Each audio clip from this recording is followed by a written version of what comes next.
Welcome to Free Thoughts. I'm Aaron Powell. And I'm Trevor Burrus. Joining us today are Clay Routledge and John Bitzan. They're professors at the Chaley Institute at North Dakota State University and authors of the new report, 2021 American College Student Freedom, Progress, and Flourishing Survey. Welcome to the show, gentlemen. Thank you. It's great to be here. Yeah, thanks for having us. Before we get into the results of this survey, can you tell us a bit about the methodology for it, how you conducted it? Sure, I can do that. So we worked with an organization called College Pulse, which they collected all the data, but this is what they specialize in, surveying students. So they've built up a large, database of student participants from universities all over the country. And so John and I designed the survey instrument, and they collected the data for us. It was 1,000, so it's 1,000 students representing, I believe, 71 different colleges and four-year colleges and universities across the U.S., and it's a pretty diverse and fairly representative sample of U.S. students.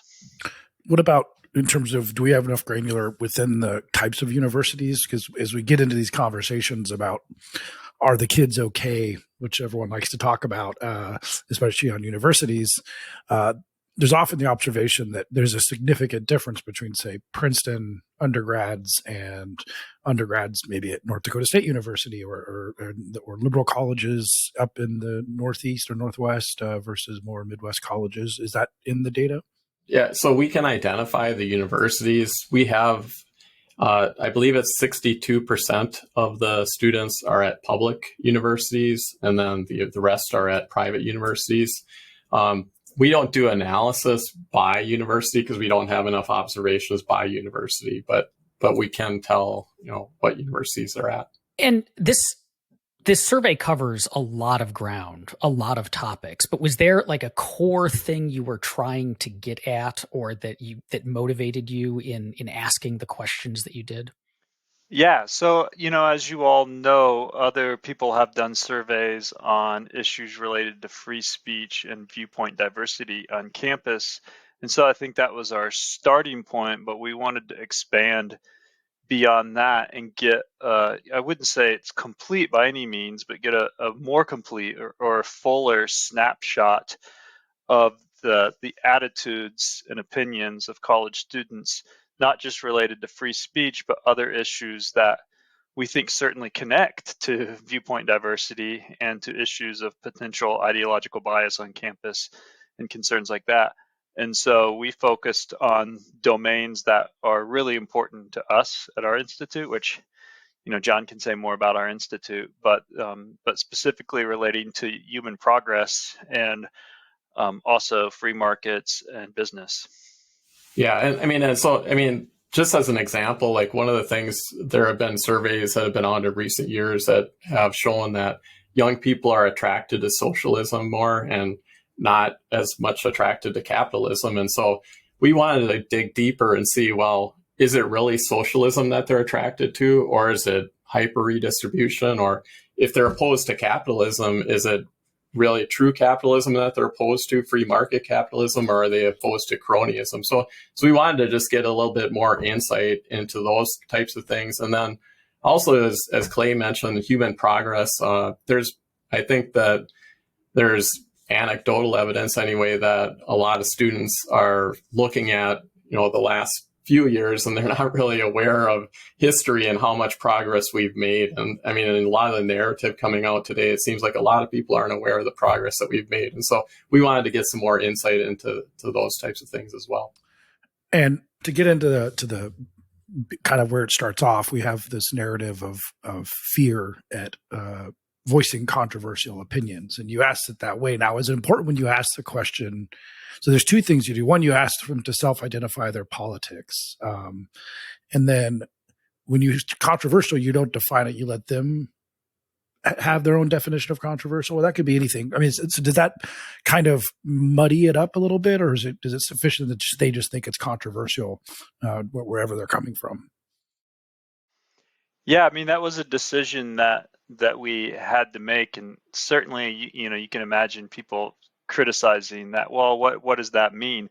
But that was actually, I see that as a strength. That was by design, because as soon as we start picking specific issues, of course, to some people it might be controversial, and to others that might not be controversial. And so then we're, running the risk, I think, of starting to impose our our own views of what is and what isn't. So in my mind, at least, it's a good idea to let them say, well, and using your own subjective experience, essentially, do you if let them kind of fill that in themselves, which of course means people could be thinking of different things. But to us, the point really is, how do people want to respond to to controversy? Do they feel like they can manage it themselves, or do they feel like they need to involve authority? And so regardless of what they bring to mind, to me, that's what's interesting, is the extent to which students feel like they need to involve administrators to deal with that. I personally thought as the first response, it's 57% total of college students feel safe sharing controversial opinions on sensitive subjects. That seems, it's over half, but it's not high enough. I don't think it's nearly high enough.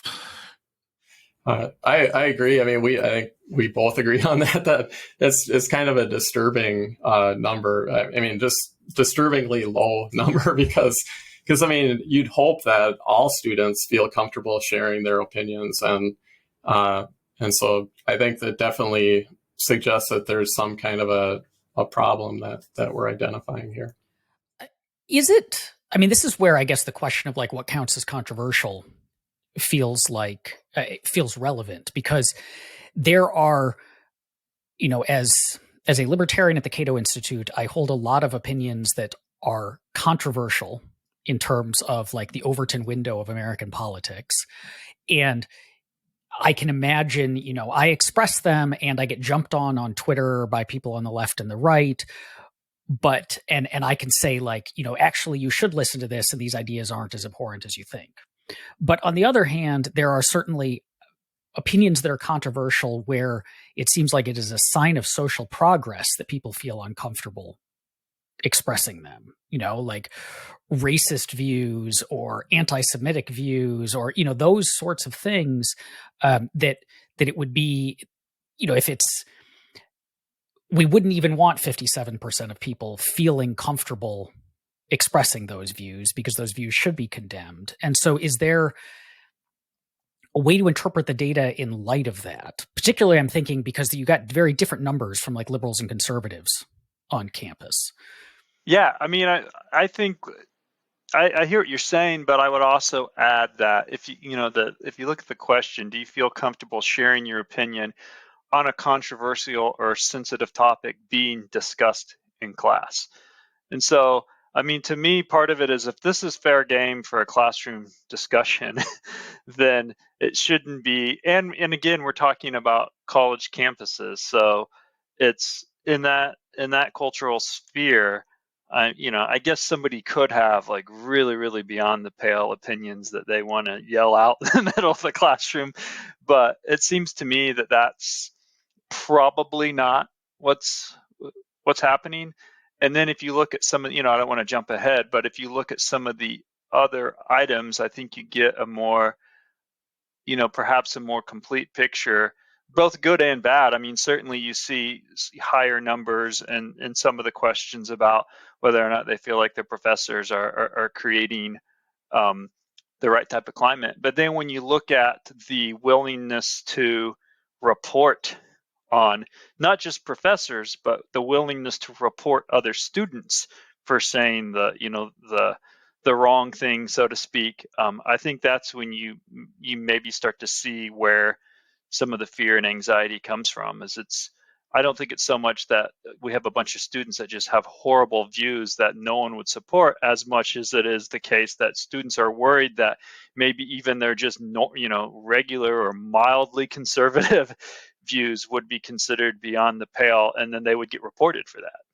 Yeah, and just adding to that, just if you look at the number, 43%, I don't think that's a really big number if we're talking about people expressing the types of views that you're talking about. I mean, I definitely don't think that that's what we're capturing here. I think it's people just feeling like they have an opinion that's not popular, maybe that contradicts the narrative.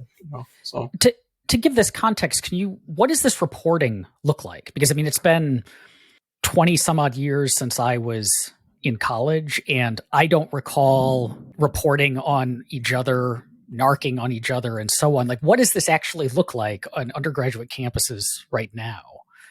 Yeah, well, I think FIRE has done a good job of documenting the growth of these reporting systems, and so colleges, I don't know like what percentage, but a large percentage of colleges have these like biased response teams.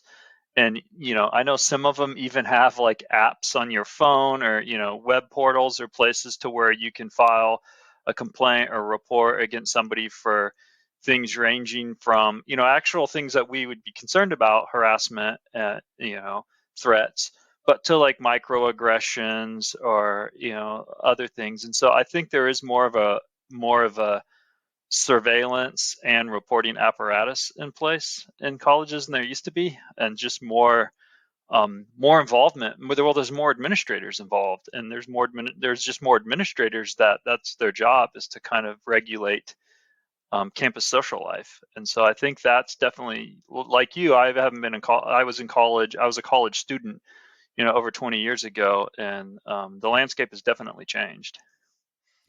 Do we know if over time this is a change in the attitude of the students? Like, students are, say, more inclined to run to authority to solve their problems or settle their differences than they used to be? Or is this more that when we were in college, the surveillance and reporting apparatus didn't exist, and so we naturally just didn't use it because it wasn't there, but we probably would have otherwise? Like, so I guess, is this reporting culture the fault of the students, or is it the fault of administrations and colleges that have essentially given them these very enticing tools to use against each other? We can't tell you from our survey, of course, because this is our first one. And even looking at, I am aware of like other surveys that even like Cato's done, I think, and FIRE's done. But I don't know how far back they go and if they've really looked at these trend lines. But I would say, if you think of like the coddling of the America, I mean, there are these other, like, there's a broader literature out there about the changing in parenting. I guess I should back up and say, first of all, I wouldn't blame the students. I wouldn't blame the students to begin with, regardless of the explanation, because they didn't build the culture that they were raised in. But I don't know whether, what the cause is, but there certainly has been a number of people like Jonathan Haidt and Greg Lukianoff and others who have documented that, well, even from a very early age, it's not just starting in college where we're encouraging reporting. Even from a very early age, more and more we're encouraging young people to look to adults and to authority figures to regulate their their anxieties and fears and concerns and things like that. Yeah. Well, no, I mean, I agree. I mean, I think it's probably a little of both as well. I mean, but I think the fact that there are these systems in place kind of reflects the culture as well, that's kind of viewed as the way to take care of things. So we need to put these mechanisms in place to make sure that students can deal with it, I guess. So what about the partisan differences here? Because we have a pretty big set of 57%, but I mean, it seems to me that, at least in the story you hear on Fox News, that it's the conservatives who can't share even the most basic ideas, and they're afraid to be on college campuses. So what do we see how it breaks down in terms of self-identified partisan? Well, I mean, I guess the numbers support that story. If you look, in terms of her talking about this one question, it shows that the liberal leaning students are more willing to, or feel more comfortable sharing their opinions than the conservative leaning students. It does support that story. But still 66%, only 66 in one of the questions, which is, again, if you think you are a liberal, but 66% are only 60% are comfortable sharing those opinions, which is pretty crazy. Yeah, I think so. And, something else to consider, which we don't have the ability in our survey to measure, or I guess to report, but others have looked at this idea of, it's actually a very, liberal versus conservative is a very general way of thinking about it, but it's actually a very small percentage of perhaps people on extremes and on college campuses that, for that case, would be more likely to be on the left than the right. In other domains, it might be more on the right than it might be more on the populist right. But that it doesn't actually take very many people. It can be a small minority of very engaged and active people that can kind of take control over the environment. And so it could be even a certain percentage of liberal students feel like their views aren't far enough to the left to feel comfortable sharing. So, and we know that, certainly among faculty and administrators, it's well documented that it's it's not even close, like how many more people there are on the left than there are on the right. So yeah, I actually am not that surprised that even a fair amount of liberals would be concerned. And an interesting thing, I mean, I know we're talking about this one question, but an interesting thing related to that is that the students that feel more comfortable sharing their own opinions are also the ones that are willing to report other students, or more willing to report other students, which is very interesting, I think. On that point that Clay made too, I found it interesting that overall 70% of students did not believe in disinviting speakers when they had controversial views, which goes to this theory that this whole wave of disinvitations and things like this was actually some really interested smaller group of people and didn't represent the general opinion. Yeah, that's right. I think there was some political science research that I can't remember, that was it like, maybe you guys know this, but it's like it only takes like 15 or 20% of like a group to really be in charge of, just because it's like numbers multiplied times energy, like engagement. So if most people are just kind of like, yeah, I'm just doing my own thing, and I'm a liberal, but I'm just just minding my own business, they're not the activists, right? They're not the people that are most likely to be super engaged. And so it's not just a story of numbers, I guess, is another way of thinking about it. That's interesting in light of, I think it was a year or so ago, we had Warmke and Tossi come on to talk about their book Grandstanding, which was about social media largely, but it was a very similar thing. Like, you just, this kind of incentive to be the loudest voices and to pile on. And so I wonder how much of this is that, like, our culture's adjusting, and that maybe we'll get to a point where, it's not just that people get kind of tired of PC-ness or whatever, but that they just kind of get better at estimating the difference between like sheer number of people versus loudness of the handful, and get better at kind of just ignoring the most shrill, which would then, I mean, maybe make the most shrill tamper it down a bit because they're not rewarded as much. I mean, it's got to, if you're an undergrad and you manage to get like another student punished, that's like a power rush. Right. And in addition, even if you somehow escape formal punishment, I mean, as a psychologist, as a social psychologist, I can tell you, I mean, there's a lot of people's like unwillingness to do things, not because they're necessarily afraid of formal punishment, but they're afraid of being ostracized socially. And so there's this concern of being stigmatized, and nobody wants to be stigmatized.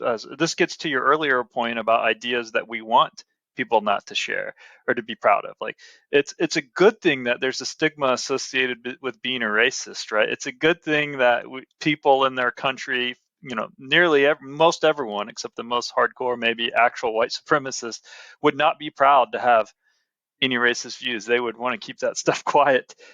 So on the one hand, that's a good thing, but at the flip side of that is you have potentially ways that it gets weaponized, and so it's not just, well, I'm going to get kicked out of my university or lose some position. It's, well, even if nothing happens, people are going to think that I'm a bad person, and it's just wired in our brain to be very, very sensitive to ostracism. In the ancient past, banishment would be the kiss of death. So that's the way our brains are wired, and so it's really hard to, I think, push people past that to, people aren't as rational as like, oh, this is only like 10% of people, so I'll be fine. I think their intuitions are, it's just not worth talking because the cost could be too high, and what's the point? And that's a problem on a college campus, and I think other parts of our survey maybe connect to that. Well, that's getting into the progress part, which I think is a lot of the interesting things to think about in your survey, is how these things might actually connect to, the viewpoint diversity and things like this. But I found, not unexpected, but concerning, that only about half of college students think the world has gotten better in the last 50 years. Now, we have maybe it's like a libertarian thing that we like to point out progress a lot. And Cato runs a website called humanprogress.org that tries to point this out. But in my own, say, policy work I do on, say, firearms policy, half the thing I'm fighting against is that about half of people believe that the world is much more violent now than it was 30 years ago. So it's very hard to do public policy if like everyone's beliefs are incorrect about this. But I guess I'm asking like that is concerning to you too, I bet. And any theory of why this is the way it is with this very little belief in progress? Yeah, I think Clay maybe can answer the why part a little bit more, but just going off of what you were saying is that it's also, I think, even more a little bit more disturbing than just the numbers, with the fact that we gave objective measures, things like extreme poverty, which has gone from, like, in the early 1980, probably 40% of the world's population was in extreme poverty. Today, it's less than 9%. So we gave specific measures like poverty, literacy, life expectancy, the things that, somebody couldn't just use their subjective ideas about what do we mean by the world's getting better. So these are just facts that you can just look up. So it's not anybody's opinion. And so that it is disturbing, and why that's the case.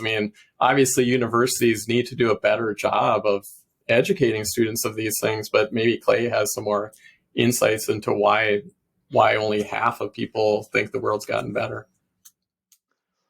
Yeah, I do. So I think there could be a lot of reasons. One thing we tried to do, of course, this doesn't make our case airtight by any means, but one thing we tried to do to help reduce, I guess you could say, the noise of other sources, is we did try to orient students towards thinking about college. So we worded the question such that a lot of our questions are worded such that it's like, based on what you've learned in college, or based on your college experience. So the idea was, we understand people are getting opinions from all sorts of sources, and these sources, are probably not great. Like you were talking about the human progress that you run. I've talked to your colleague Marion Tupy about this, and certainly, there's a lot of the if it bleeds, it leads media idea, right? There's a lot of negative media where people are just exposed to, and they're not good at recognizing statistics, right? They just see anecdotes of, oh, look at this horrible shooting that happened. Things must be getting way worse. All right. So I do think, outside of the college experience, there's probably all sorts of forces pushing people to be pessimistic. But our thinking was, well, the idea of a college campus is it's supposed to be a place of critical thinking and reasoning, and based on facts. And so college students should be, in our opinion, a group that is well positioned to have a more accurate view. And so that's what we were trying to get at. So yeah, that's a long way of saying it is kind of concerning, because we would hope that one of the things people would walk away from college feeling like is like they understand the state of the world. And we also think that contributes to, it's not just knowledge for the sake of knowledge, that contributes to a worldview that makes progress continue. Because if you say, hey, things seem to be, things aren't perfect, but look at all these indicators that are getting better, which mean things can get better, which means there's hope, which makes me optimistic, which inspires me to want to do something. If you've ever been to college graduation and, you see the talk from the president or whoever is giving the speech, that's what they're saying. Go out into the world, make a difference. And, but it seems like based on our survey that they need that message pounded in them way earlier than the graduation date, because they don't. Not only do they not see, a lot of people not seem to believe in progress, but the numbers get even worse if you look at their views about the future. So yeah, I do think that it's concerning. Yeah, and by the way, that does not vary among political ideology. That's the same for students, regardless of their political beliefs. I mean, nearly identical. Yeah. So, yeah, that's a good point. I think because that if everything just varied by politics, I think you could imagine a story of like, well, something's going on campuses where conservatives aren't getting, either they're not getting a good education or they have a bad attitude or, whatever the case. But the fact that some things converged on, after we got past the free speech part, that there was more convergence on these other views suggests that it's not just a simple partisan story. Just out of curiosity, when was this survey conducted? It's like, when were the students answering these questions? it was in April this year. So, okay. Yes, very recently. I would be really interested to see what this looks like, those same results look like in a year or two, because it does. April of this year was, I mean, not the grimmest time in the last 18 months, but still fairly grim. And that all of these students were living through the Trump administration. And, like the last, you would not be, not unreasonable to look at the United States in the last, say, 4 or 5 years and say, boy, things aren't as good as they were the 4 or 5 years before that. Or, even these college kids were all kind of born, just before or around September 11th and so on. And so I wonder how much of this too is just 50 years is hard to think about. So you might just like contextualize it into your own life. And then, but do you think that just if you did this again in like another year or two, you'd see an improvement just as COVID's behind us and we're seeing the growth and jobs opening and all of that? I think we might. Yeah. I mean, as you alluded to, many of our questions are about optimism of students that they have for the future. And that very well may change. And it's not, if we do it again, we are going to do this again next year as well. So this is an annual survey. And so we're very interested to see. I mean, that definitely could be part of it, but I still think, especially when we focus on this particular question about how the world has changed. Again, whether they're not thinking about 50 years ago, maybe that's the case, but I don't know how much that's going to change, because that's just basic knowledge. That's not like, how do you feel about it? It's like, has the world gotten better or not? So on this question about optimism, which is like the question, based on what you have learned in college so far, are you optimistic or pessimistic about the future of the world? And I saw that, and again, like you guys pointed out, I mean, it's 27% of liberal leaning are optimistic, 23% of conservative are optimistic, and 27% of independent. So it quite is similar. But my thought, based on some recent survey stuff, and this is more true in Europe, is how much of this is actually global warming catastrophism operationalized. I know of a recent survey in Europe that had something like 50% of students did not believe the world would continue to exist after like 2040 or something. I can't remember what date they chose, but it was a huge number. So if that's the biggest thing, and you've been told for a very long time that by some people that the world will end because of global warming, or it will be a catastrophe of some huge point, then I could see a lot of that actually being explained by global warming. But I guess you guys don't have enough granular data on that, correct? That's correct. But we did ask students to identify what they think the biggest problem is, which isn't we haven't done an analysis on that yet, but they could actually write in what they, I'm trying to find John, do you know what I was trying to find the exact question we asked. And I can tell you just from scanning, responses that climate change is the number one problem that they identify. And so that's possible. And what I would say about that as well, which I think is concerning, and part of my motivation as a psychologist to do this survey is that kind of catastrophe. The challenge with that is psychologically, if you feel, this is pretty well known in psychological science. If you feel hopeless or pessimistic, then that demotivates you. So it becomes almost a self-fulfilling prophecy where it's like, well, we've only got 50 years or whatever, whatever their thinking is. It's almost like an excuse to do nothing and to say, well, I might as well enjoy life and I might as well just, do what I want to do. So in a way, it removes a sense of responsibility, and we think potentially that the type of entrepreneurial and innovative spirit that would be required to take on these big challenges. So part of our goal, I think, is to see not just to capture this, but as a way to build future research and future interventions that are like, well, if these are issues you care about, like climate change, it takes the right mindset to take them on. And a pessimistic, hopeless mindset is not the recipe for solving problems. I think it also I think some of this, more than as I thought about it, but even whether the world has gotten better could be explained partially by this too, because some versions of climate change catastrophism, kind of subsume all issues to that. So it doesn't, if we polluted the rivers more, if we put more CO2 into the atmosphere over the last 50 years, if all this stuff is worse, then crime, birth rate, all this stuff, is kind of irrelevant to progress. So it could go both ways in terms of how pessimistic they are and how much progress they think we've made.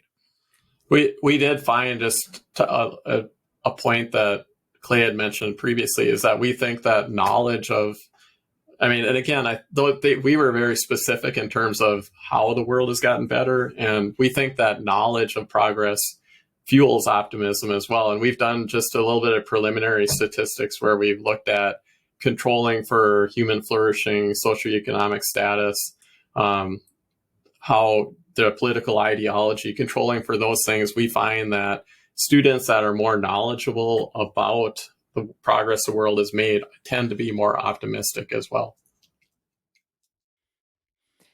You mentioned at the beginning try to tease out capitalism versus socialism and views on those, and then just mentioned that we need this defeatism might get in the way of the entrepreneurial spirit. We need to solve a lot of these problems. So maybe we can turn to that. Like, what did you find about attitudes on capitalism versus socialism and entrepreneurship and so on?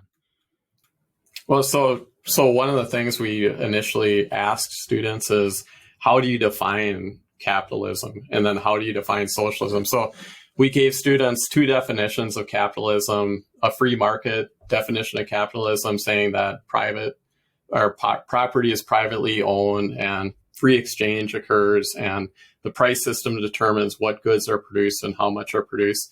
Then we gave them a crony capitalist definition, saying that capitalism is defined as a system where corporations seek favors that benefit them, like subsidies and tax breaks and things like that.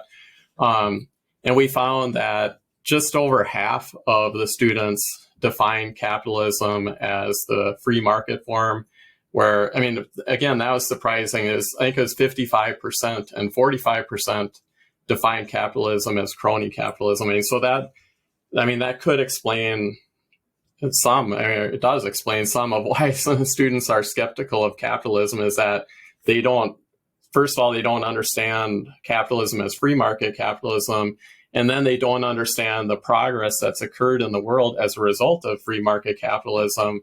So a lot of the lifting people out of extreme poverty has occurred in places where there's been significant economic reforms, like China and India. Because those economic reforms, because of free market capitalism, it's lifted them out of poverty. So students don't understand that that's happened, and then they have a skeptical view, thinking that capitalism is just big corporations that are trying to, use political tools to help them succeed, I guess. And then similarly with socialism, we asked two definitions of socialism, and one definition is state control or command economy, essentially central planning.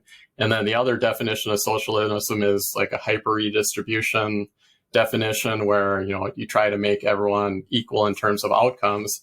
And we found that most students, or the majority of students, define socialism as more hyper redistribution than those that defined it as a central planning. And again, that's what's attracting these students, I think, is the hyper redistribution, not the central planning. So I think it gives some additional insights into the previous surveys that have been done for many years on showing attitudes towards capitalism and socialism.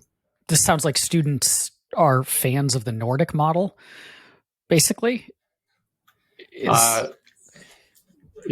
I think so. I think though, it's interesting. They're fans of this, but I don't think they're thinking about, well, what happens when you redistribute income that much? Well, you eliminate the amount of wealth that's available to redistribute. At some point, that you eliminate wealth generation. And it's also interesting, something that Clay and I have talked about is that some of the policies that young people seem to be in favor of are really kind of crony policies. They're against crony capitalism, but they want to give subsidies to clean energy companies. We know what's happened in the past when we've tried to do that. It hasn't been very successful, or trying to, benefit some favored group in the name of social justice or something like that. Again, that really is cronyism. You're giving favoritism to certain groups. And so I think the misunderstanding has led to kind of a misunderstanding of the implications of different types of economic policies as well. Yeah, and I think this could speak back to the education point of, not only are students not learning about human progress, like to the extent that they're getting a biased education, the view of capitalism they may be learning in their college classes is like the worst case, right? Is like, this is the cronyism, and while at the same time not learning the connection between that and their favored version of cronyism, and understanding how that can, regardless of whether or not it sounds intuitively like a policy that you would favor, because it aligns with your ideology or your priorities, that ways that this can go bad. So it seems to be that there's room for improvement and learning not just economics, but like the broader implications of these different systems. Do you have a sense of how much of this is coming from the classroom versus views that they either came into college with or are getting from peer groups? Because a little while back, I was reading up on the question of, there's the narrative of like college professors are indoctrinating students into leftism, which is very popular among conservatives. And I looked into the survey data on it, and it looks like there's very little evidence that professors seem to change students' political views, and that the change that seems to happen tends to be more that students' political views approach the average of their peer group as they get into college. So is this something like that, just having professors teach better economic concepts would help, or do we need to change like the youth culture that's driving it? I'd say all of the above, but it's going to be hard enough for us to change the teaching. But I know of the survey, the research you're talking about, and one thing I did think about is, it is true, of course, that especially among young people, but we're all vulnerable to this, that our peer groups matter a lot. Like, it's not just we listen to professors or scientists or experts or anything. Like, we care a lot about the people we spend most of our time with and what they think. So I definitely think that is part of the story. But on that point of, the argument that people say, well, these professors aren't doing a very good job of indoctrinating their students because their politics don't really change. I mean, I think that at some level, it's true that people's maybe political affiliations or their self-identified political labels are really, really hard to move around. But we're talking about specific issues that, I think you should be able to frame these things, as non-political. You don't have to be a Republican or a Democrat to see the value of free markets or to understand, the pros and cons of different types of policies and regulations. And so, I think one challenge is as far as changing the culture, changing the education, everything is moving, trying to move these things beyond just a simple, left versus right issue. Because people don't really change, it's harder to get, people to, to change their political affiliations, but there's a ton of room within any affiliation to see, to see specific policies and specific issues that we think are important for progress and flourishing, and things that all Americans should get behind. And we also, in our survey, there is a little bit of evidence. I mean, we found that over half the students say their view of capitalism and socialism hasn't changed from college, but we asked them specifically, have your classes and other activities in college changed your view of capitalism? And we found that 8% said yes, it's made their view of capitalism more positive.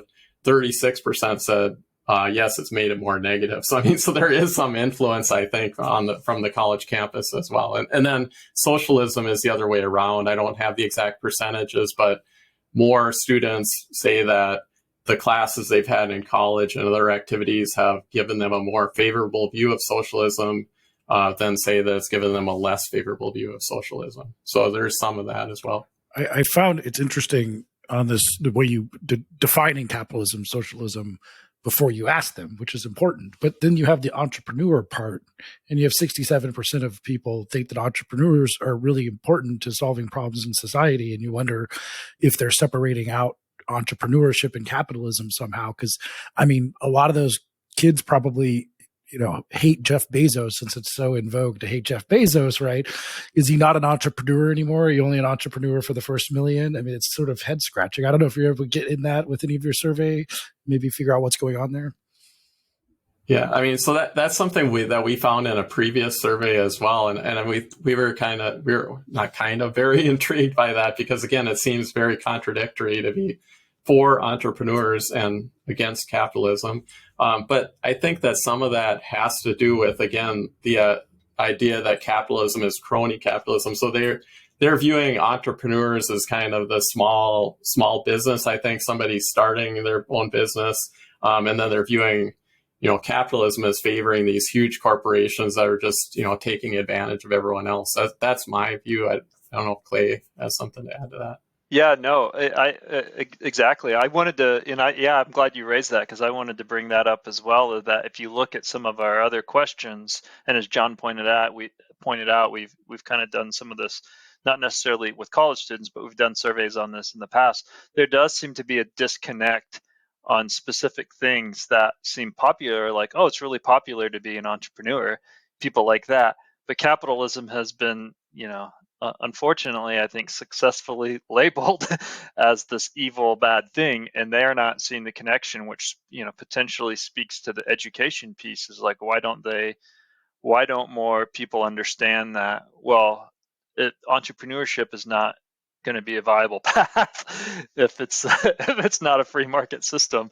And so yeah, I think that, and I think that's another nice thing about, as you know, I mean, we have a lot of questions in the survey, but I think that's another nice thing about asking things slightly different and having these different types of questions, is no one question can tell us everything about the inner workings of people's minds on these issues, but it can help us, develop, future research as well, at trying to tease apart, well, what is it that they don't understand, or what is it that they have a negative or positive view of, and why, and and is it because they are accurately assessing it and then saying, I don't like that, or is it because they have a misconception based on something that they've heard or learned. So in all this, with all the survey, we've talked about concerns and optimisms and pessimisms and things that are going in the right direction or not going in the right direction. It seems to me that maybe you were surprised at how bad some of these situations were. Like 57% will share, controversial opinions. No one understands that the world is progressing. But on the other hand, if the problem is an educational one, like Clay said, that we just have to make sure they know what capitalism is or that they know the facts about the world, then maybe it's not as concerning as it looks to be at the beginning. I'm not sure what you kind of took away from it for both of you. Well, I would say that although it does definitely highlight some problems and some concerns, I think I have optimism. I guess talking about my own optimism is that I think these are things that we can address, and that's what we're trying to do at the Challey Institute. We think that it's very important for students to be challenged on their ideas, to be exposed to a variety of ideas, not just we want to develop critical thinking skills in students. So they need to be presented with opposing views to what they have in order to develop their critical thinking skills. And again, to help them be successful in society. But we also want students to think about these big issues and to understand what has generated human progress in the past, and then be able to have an optimistic view of the future and be able to understand then what's going to generate future progress. And so those are all the kinds of things that we're aiming to create more of within our university. And so I'm excited about our opportunity to change these kinds of things and improve things. Yeah, I agree with that totally. That's, we wanted to get a snapshot at first of what, before you have any kind of intervention or try to do something, you want to know, well, what's this, what are people think, what are these students thinking?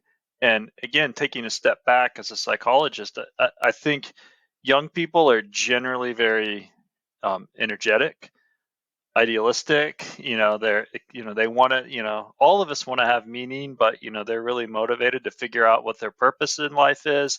And so I think that there's even looking at these numbers, there should be hope to channel the youthful energy. And going back to the issue you brought up about topics like climate change. I think one challenge maybe for these students or for young people in general is if they don't see if they don't see a path to solving these problems, then they're not going to know how to direct that youthful energy. And so you could say, well, look, this is something you really, really care about. Like, you're really passionate about this topic.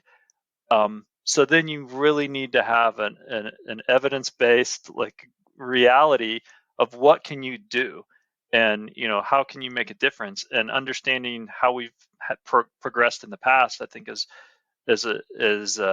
one way to do that. And then building that kind of optimism and understanding of how to do that in the free market system is also important. So we're doing a lot of activities here. We run we're running a human progress and flourishing workshop series where John can say some more about some of our other activities. We're doing a film screening. So we're trying to we're not just here doing a survey to say, hey, look how bad things are. Our goal is to say, hey, we want to add to what students are learning on campus to advance the cause of progress. And we think that the survey is just helping us move in that direction, I think. Yeah, exactly. That gets back at your first question you asked at the beginning of the interview. What was our motivation for doing this? And that's really the motivation, is that we want to figure out how can we improve the educational experience for students.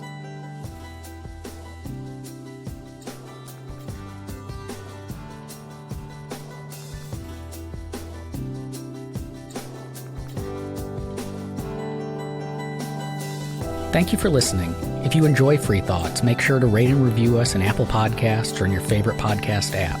Free Thoughts is produced by Landry Ayers. If you'd like to learn more about libertarianism, visit us on the web at www.libertarianism.org.